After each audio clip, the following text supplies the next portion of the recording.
नमस्कार, good morning. आज है 17 सितंबर 2021 और हिमाचल प्रदेश की आज की सबसे बड़ी खबरें हम आपके लिए लेकर आए हैं। कृपया वीडियो को लाइक कर दीजिएगा और चैनल पर अगर आप नहीं जुड़े चैनल को आप सब्सक्राइब करना ना भूलें। वीडियो को लाइक करने का टारगेट आज हमारा 2000 लाइक, तो अभी से आप वीडियो को लाइक कर लीजिएगा। और अगर आपका कोई सवाल है, आप कुछ पूछना चाहते हैं, आप कमेंट बॉक्स में अपना सवाल आप पोस्ट कर सकते हैं। बाकी लोग कमेंट बॉक्स में जय हिंद जरूर लिखे। पेश है आज की सबसे बड़ी खबरें। मुख्यमंत्री जयराम ठाकुर बोले 4 साल से चुटकी ले रहा है विपक्ष। मुख्यमंत्री जयराम ठाकुर ने कहा कि विपक्ष 4 साल से केवल चुटकियां ही ले रहा है, बाकी कुछ नहीं कर रहा है। अन्य राज्यों में मुख्यमंत्री बदलने के सवाल पर उन्होंने ये बात कही है। सीएम वीरवार को सोलन में करोड़ों की योजनाओं के शुभारंभ के दौरान मीडिया से बातचीत में बोल रहे थे। उन्होंने प्रदेश में मंत्रिमंडल विस्तार की अटकलों पर विराम लगा दी है। मुख्यमंत्री जयराम ठाकुर ने सोलन में 1 दिवसीय दौरे के दौरान कहा कि मंत्रिमंडल में किसी भी विभाग को बदलने की आवश्यकता नहीं है।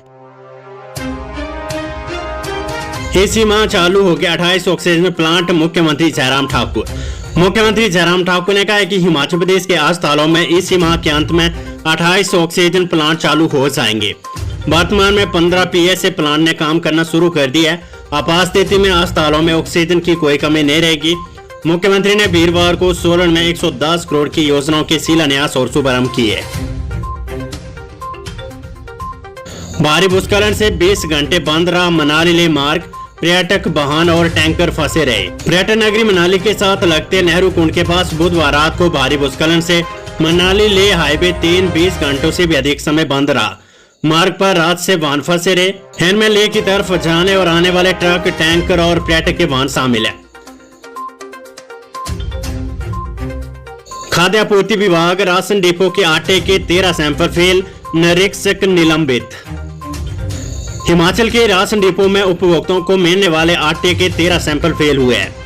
विभाग की ओर से अप्रैल 2021 से लेकर 15 सितंबर 2021 तक आटे के 350 सैंपल लिए गए थे। इसमें 13 डिपो से उपभोक्ताओं को घटिया आटा दिया गया है। सरकार की ओर से इन डिपो होल्डर पर 1,04,000 रुपए का जुर्माना लगाया गया है। इसके साथ ही सैंपल लेने में कोताही बरती जाने पर सरकार ने एक निरीक्षक को भी निलंबित किया है। खाद्य आपूर्ति विभाग के मंत्री राजेंद्र गर्ग ने कहा कि सार्वजनिक वितरण प्रणाली और प्रदेश सरकार की ओर से लाभार्थियों को गंदम के साथ फोर्टिफाइड आटा उपलब्ध करवा रहा है, उसे सरकारी कोष में जमा करवा दिए गए। उन्होंने कहा कि आटा मिलों के लिए मासिक गंदम आवंटन में कटौती भी की गई है। उन्होंने कहा कि एक निरीक्षक को इसलिए निलंबित किए गए क्योंकि उन्होंने सैंपल लेने में कोताही बरतने और नमूनों को एकत्रित करने के दिशा निर्देशों का पालन नहीं किया। मौसम 2 दिन हल्की बारिश के आसार, 19 से सक्रिय होगा मानसून।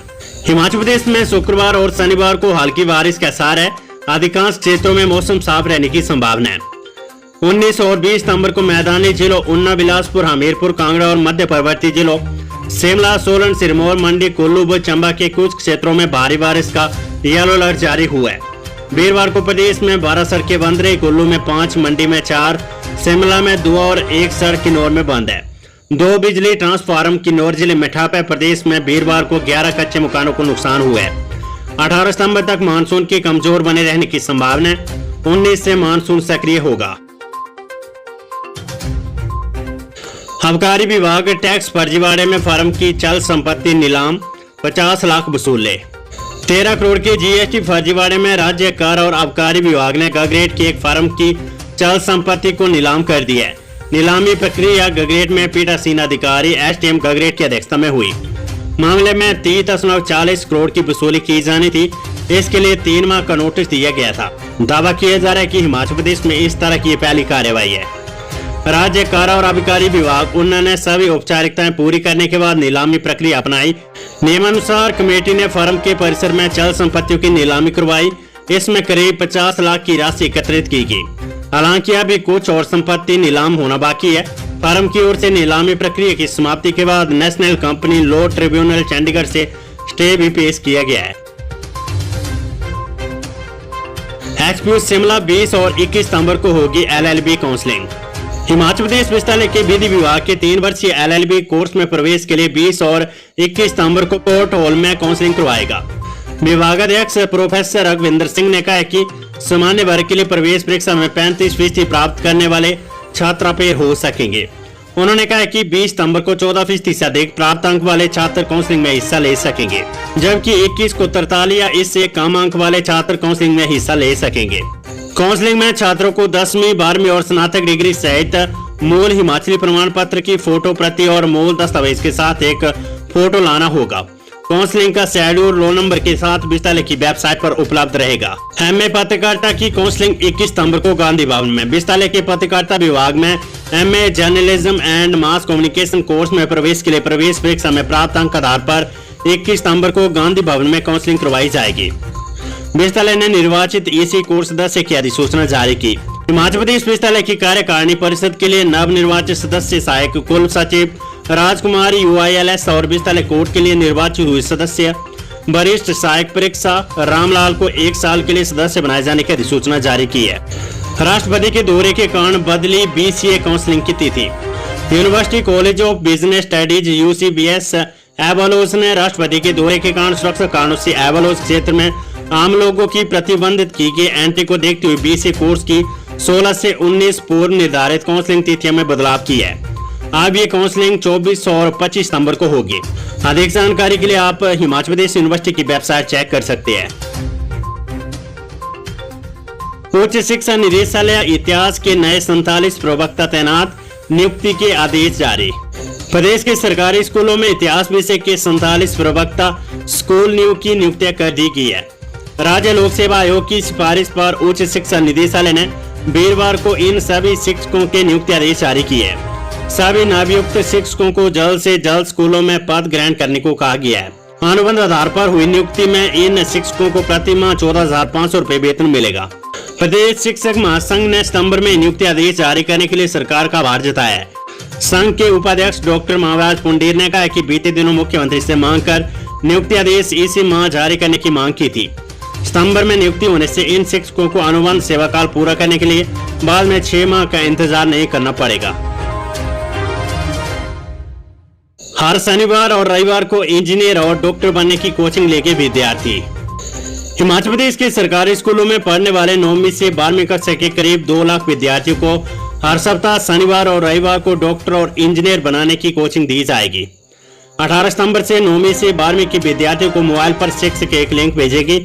यूट्यूब के इस लिंक के माध्यम से विद्यार्थी नीट और जेईई की कोचिंग ले सकेंगे।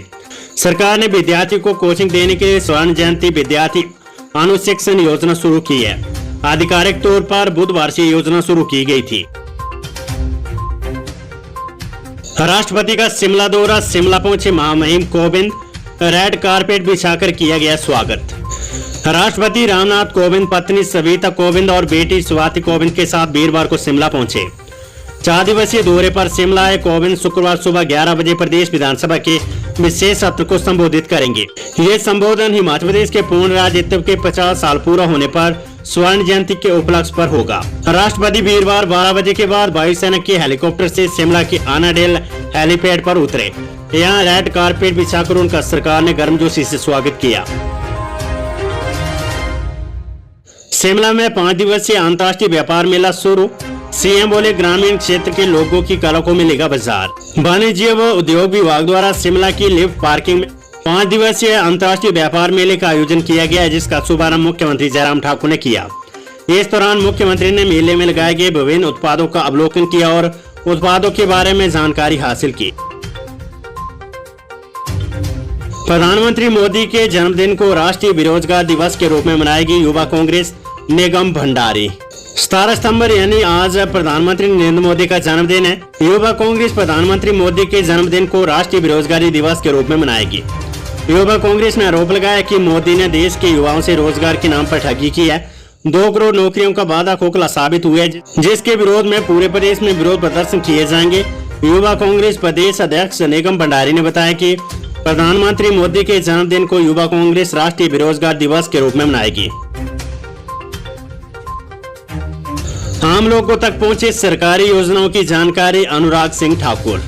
केंद्र और राज्य सरकार द्वारा प्रायोजित विभिन्न विभागीय योजनाओं की जानकारी प्राथमिकता के साथ प्रत्येक व्यक्ति तक पहुंचाना सुनिश्चित किया जाए, ताकि पात्र व्यक्ति इन योजनाओं का लाभ प्राप्त कर सके।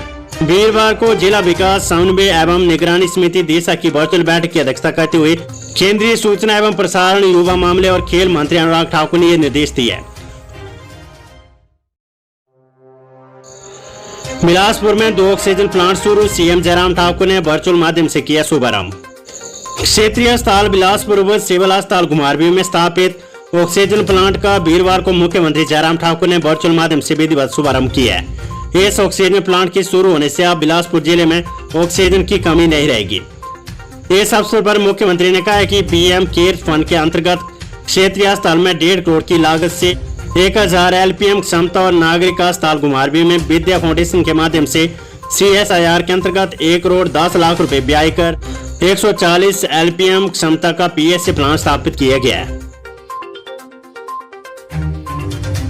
मुख्यमंत्री जयराम ठाकुर 20 सितंबर को बड़सर विधानसभा क्षेत्र के दौरे पर आ रहे हैं। मुख्यमंत्री कार्यालय से भाजपा जिला अध्यक्ष एवं पूर्व विधायक बलदेव शर्मा को दूरभाष के जरिए जानकारी दी गई है। इससे अब क्षेत्र में लंबित विकास कार्यों पर तेजी आना स्वाभाविक है। आखिर काफी समय बाद मुख्यमंत्री का विधानसभा क्षेत्र का दौरा तय हो गया है। आधिकारिक तौर पर इसकी मुख्यमंत्री कार्यालय से पुष्टि होगी।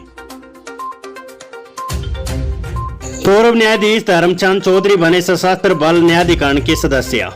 केंद्र सरकार ने हिमाचल प्रदेश उच्च न्यायालय के पूर्व न्यायाधीश धर्मवीर चौधरी को सशस्त्र बल न्यायाधिकरण में न्यायिक सदस्य के रूप में नियुक्त किया है। सशस्त्र बलों के अध्यक्ष की ओर से जारी अधिसूचना के अनुसार उन्हें सशस्त्र बल न्यायाधिकरण चंडीगढ़ की क्षेत्रीय पीठ के लिए न्यायिक सदस्य के रूप में तैनात किया गया है। न्यायमूर्ति चौधरी मंडी जिले के लोहारा गांव के रहने वाले हैं। सुंदरनगर में नौकरानी बनकर आई झारखंड की युवती 1 दिन बाद ही लाखों के गहने लेकर फरार। सुंदरनगर शहर में दिल्ली की एक एजेंसी के माध्यम से घर में काम करने आई झारखंड की युवती 1 दिन बाद ही 4 लाख के गहने और 2 मोबाइल लेकर फरार हो गई है।